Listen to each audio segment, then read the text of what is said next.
the Murshid Dayyans, the Ariel Sharons, walking to what they call today the Western Wall. They call it Ha'itul Makkah, the Wailing Wall.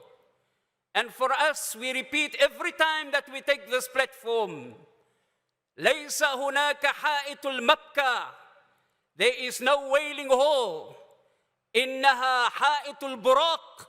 It is the wall of the Buraq.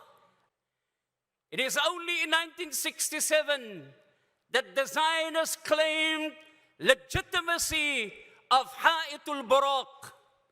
And so the events that is taking place right now, what we have seen happening for the last month around Al-Masjid Al-Aqsa is not in isolation of what started off in 1967.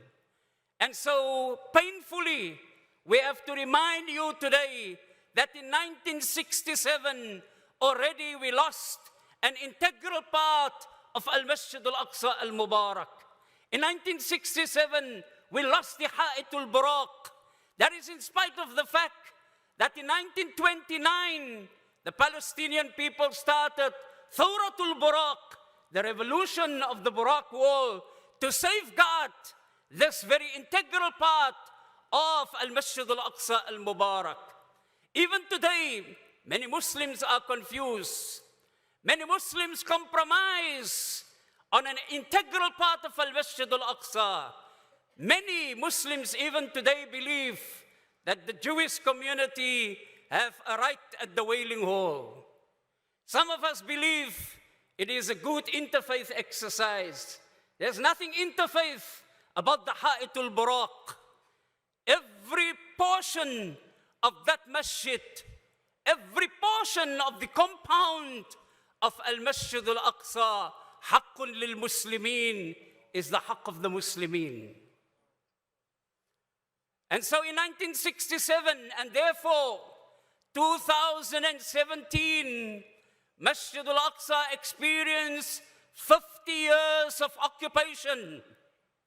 Besides the fact that they have taken charge of the Ha'itul Buraq and converted it to the Wailing Wall. You know, the night of Laylatul Isra wal Mi'raj, Rasulullah entered that Bab. It is called classically Babun Nabi, the gate of the Nabi alayhi salatu wassalam. Why? Because he entered through that particular gate. He entered Al-Masjid Al-Aqsa. The keys of that door, of that gate, was taken away by the Zionists from 1967 till now, and not a single Muslim have ever entered that Bab again after 1967.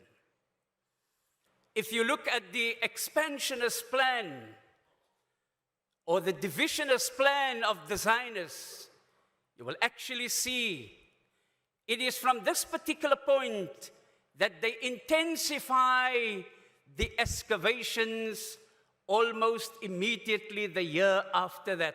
1968, the Zionists commenced with Hafriyat Taht al-Masjid al-Aqsa al-Mubarak, the excavations beneath al-Masjid al-Aqsa al-Mubarak. Because Zionism is driven by the ideology, the state is incomplete without the capital. The capital must be Al-Quds for them, and that the capital is incomplete without the temple, and the temple is the Temple of Solomon, and they believe the Temple of Solomon must be built on the ruins of Al-Masjid Al-Aqsa Al-Mubarak. So from 1968 till now, the Zionists have intensified the excavations to prove archaeologically that there are enough archaeological traces of the Temple of Solomon.